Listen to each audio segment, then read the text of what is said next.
চোর সন্দেহে এক মহিলাকে বিবস্ত্র করে গণপিটুনির অভিযোগ। এই ঘটনায় 3 জনকে গ্রেফতার করেছে পুলিশ। এই 3 জনের মধ্যে একজন মহিলাও রয়েছেন। একেবারে তাদের আত্মীয়ের বাড়ি থেকে 3 জনকে গ্রেফতার করা হয়েছে। এর আগে আপনারা জানেন যে মালদায় কার্যত একই ঘটনা ঘটেছিল। 2 মহিলাকে বিবস্ত্র করে মারধর করার অভিযোগ সামনে এসেছিল।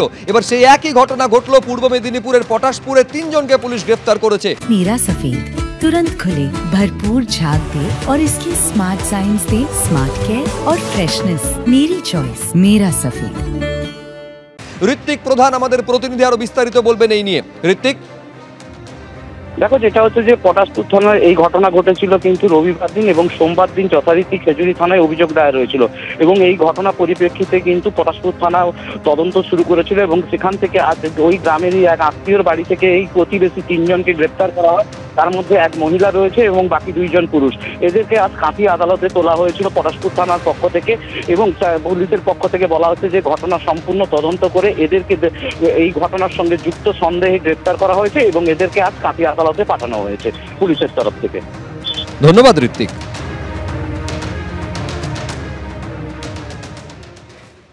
আরজিকর মেডিকেল কলেজে থ্রেড কালচারের অভিযোগে শুনানি চলাকালীন প্রবল উত্তেজনা। 12 জনকে আজকে তলব করা হয়েছিল। অভিযুক্তদের দেখা মাত্র জুনিয়র চিকিৎসকেরা রীতিমতন ক্ষোভে ফেটে পড়েন। তারা স্লোগান দিতে থাকেন। দেখুন ভেতরের ছবি।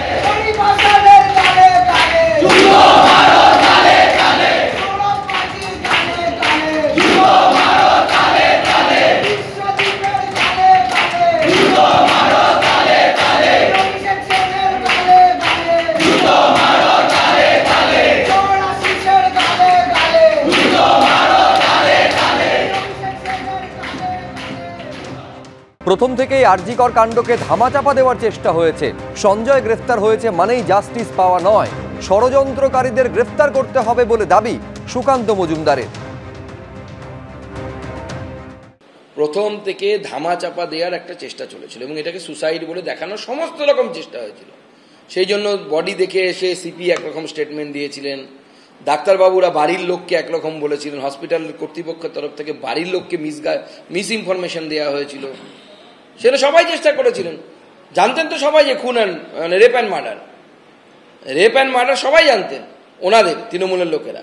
কিন্তু এটাকে লুকোনোর জন্য চেষ্টা করা হয়েছে। যখন বিষয়টি সারফেসে চলে আসে, উপরে চলে আসে বিজেপি এবং অন্যান্য দলের আন্দোলনের ফলে, তখন এই সরকার বাধ্য হয়, এই অ্যাডমিনিস্ট্রেশন বাধ্য হয় এটাকে খুনের মামলা রুজু করার।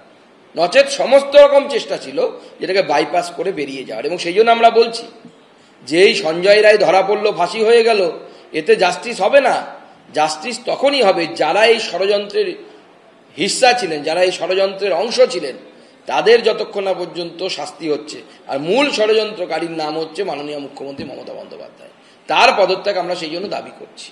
মিথ্যা মামলায় ফাঁসানোর অভিযোগে গ্রেপ্তার করা হলো এবার 2 পুলিশ কর্মীকে। কলকাতা পুলিশের গোয়েন্দা বিভাগের 2 পুলিশ কর্মী গ্রেপ্তার। ধৃত 2 পুলিশ কর্মীর নাম কৌশিক ঘোষ ও মোহাম্মদ মন্টিল। বালিগঞ্জ থেকে শক্তিগড় যাবেন বলে গাড়ি ভাড়া নেন এই 2 পুলিশ কর্মী। মহাকরণের সামনে গিয়ে গাড়ি চালকের হুমকির অভিযোগ। মাদক মামলায় ফাঁসিয়ে দেওয়া ও গাড়ি বাজেয়াপ্ত করার হুমকির অভিযোগ। গাড়ি চালকের থেকে 4 লক্ষ টাকা চাওয়া হয় বলে অভিযোগ। পরে 2 লক্ষ টাকা দিয়ে রেহাই পান গাড়ির চালক। করেয়া থানায় অভিযোগ দায়েরের পর গ্রেপ্তার গোয়েন্দা বিভাগের ওই 2 পুলিশ কর্মী।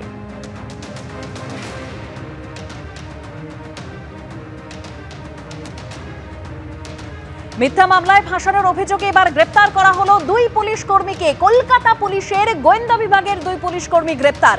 ধৃত 2 পুলিশ কর্মীর নাম কৌশিক ঘোষ ও মোহাম্মদ মন্টিল।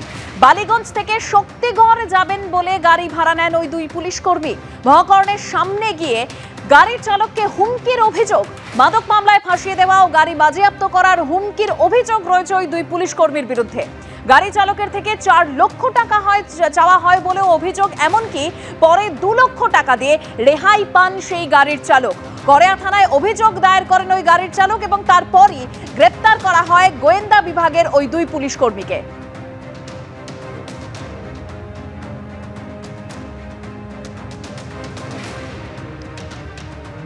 এ বিষয়ে বিস্তারিত জানবো, কথা বলবো আমাদের প্রতিনিধি পার্থপ্রতিম ঘোষ আমাদের সঙ্গে টেলিফোন লাইনে রয়েছেন। পার্থ, এই 2 পুলিশ কর্মী কৌশিক ঘোষ এবং মোহাম্মদ মন্টিল কি অভিযোগ রয়েছেন, কি অভিযোগ করছেন সেই গাড়ির চালক? দেখো, গাড়ি চালক অভিযোগ করেছেন গত 30শে অগস্ট কড়িয়া থানায়, এবং যে অভিযোগ তিনি দায়ের করেছেন যে 29 তারিখ তার কাছ থেকে গাড়ি ভাড়া নেবে বলে বালিগঞ্জ সার্কুলার রোড থেকে দুজন আসেন এবং গাড়ি ভাড়া নেন, এবং সেই গাড়ি ভাড়া নেন শক্তিগড় যাওয়ার উদ্দেশ্যে।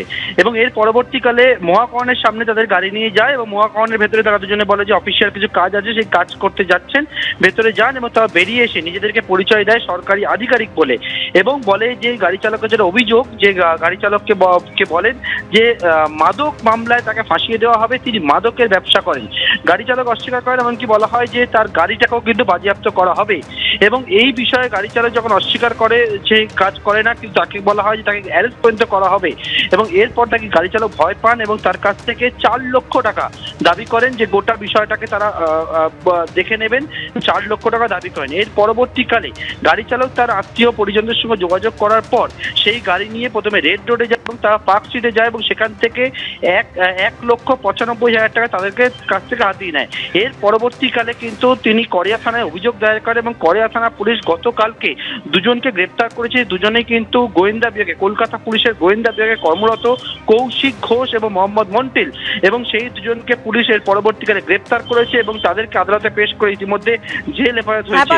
অর্থাৎ এই মিথ্যে মামলা ফাঁসিয়ে দেওয়ার নাম করে কলকাতা পুলিশের গোয়েন্দা বিভাগের 2 পুলিশ কর্মীকে গ্রেপ্তার করে পরবর্তী পর্যায়ে তদন্তকে এগিয়ে নিয়ে যাচ্ছেন কড়িয়া থানা তদন্তকারী আধিকারিকরা। দেবস্মিতা, ধন্যবাদ পার্থ।